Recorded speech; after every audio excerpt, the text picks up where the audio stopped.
I think I need another vacuum.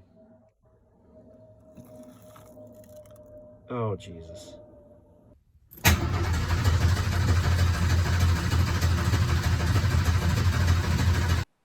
Welcome to Dirt, Sweat, and Gears, your single point of failure for automotive content. Last week we had a little bit of fun washing my Jeep for the first time in 3 years. We demoed a fancy product by Shine Armor, which of course means it's raining.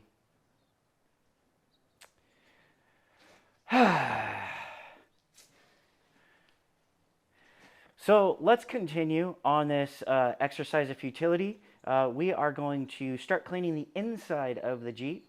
I don't have a fancy product demo this time around, so we're just going to use what I've got. Let's go take a look. And I'm doing this outside because it's not raining that bad. It's just annoying because all that work that I did to clean it is pretty much wasted now. I'd say for a first pass, this is actually quite nice. If you get in really close, you can still see that there's, dirt in the little nooks and crannies, but I'm not going to stress about that. I'm going to clean it again at some point, and hopefully every time I clean it, I'll get a little bit more out, but perfection is most certainly not my goal here. This is a Jeep. I don't ever want to stress about how I just spent a bunch of time and energy cleaning it and then just to get dirty again. This is probably going to be disgusting again within 3 weeks. Just considering what I use this thing for, this is my bad weather vehicle.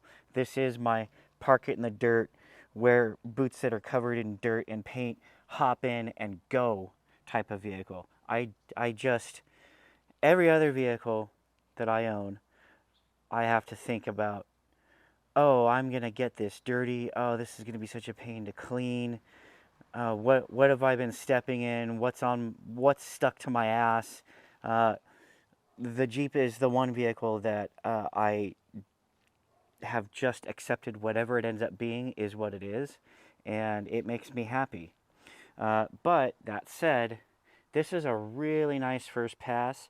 I scrubbed it down with the Brillo pad and some dish soap, and then I followed it up with very old Meguiar's interior spray. I don't know if that interior spray actually holds any protective properties anymore because it is quite old. Kind of didn't smell very good either. So I might just go get something else and wipe it down real quick one more time. But really, I was just focused on the hard plastic parts, parts that were really meant to just be cleaned off with a hose. I know a lot of boring family cars do that, and everybody hates it, but on a Jeep, hard plastic is just fine. I did notice over here on the passenger side door there's a crack. That doesn't make me all that happy. I can't imagine that I caused that during my last project.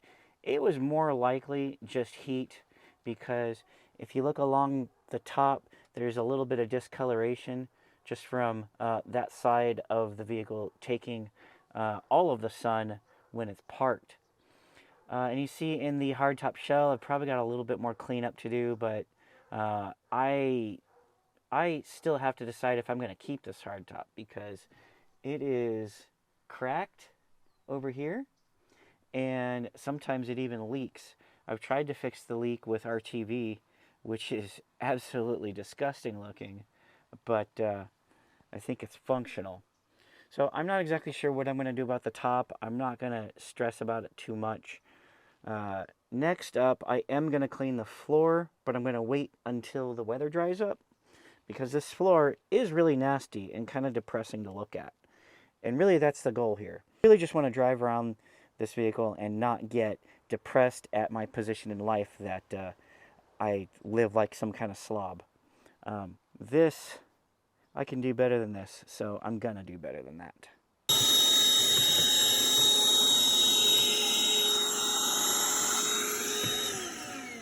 Ah, I think I need another vacuum. Oh, Jesus. I mean, the good news is that aside from a few bits and pieces, I'm just returning it to the ground from which it came. Well, this is working better.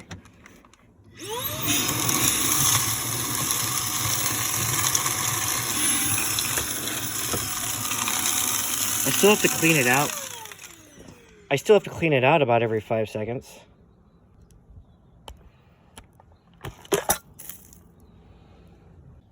Well, that's as good as I care to clean it. It's just gonna get dirty the second I step in it, because this is where I'm stepping from and that's where I'm stepping to. The next thing I want to do is remove this guy here. This was a hood lock, however, it fell apart and is no longer doing its job, so it's coming out.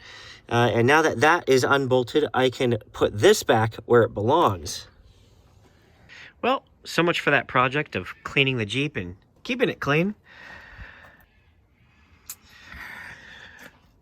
So before I even got this thing clean, I had to fill it with stuff. Because, as you can probably imagine, I'm working on a house. I may as well take you out to that house that I'm working on. Let's hop in and get going.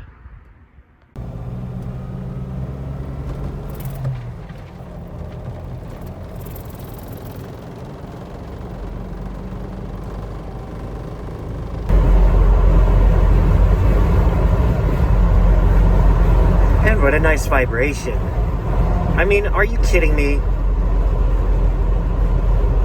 Of course this is gonna happen to me. Of course my Jeep is gonna break on my way out from fixing it. It's hard to see on camera, but mostly smooth road. And the steering wheel just shakes like crazy.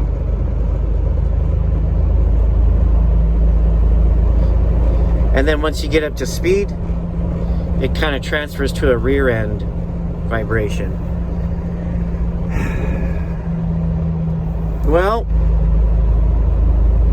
that's how it goes. That's just the life.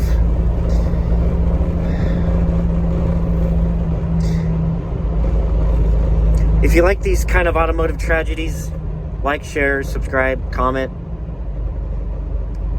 If you don't like these kind of automotive tragedies, leave a comment anyway.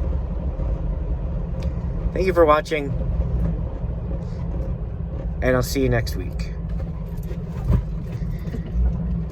We got some work to do.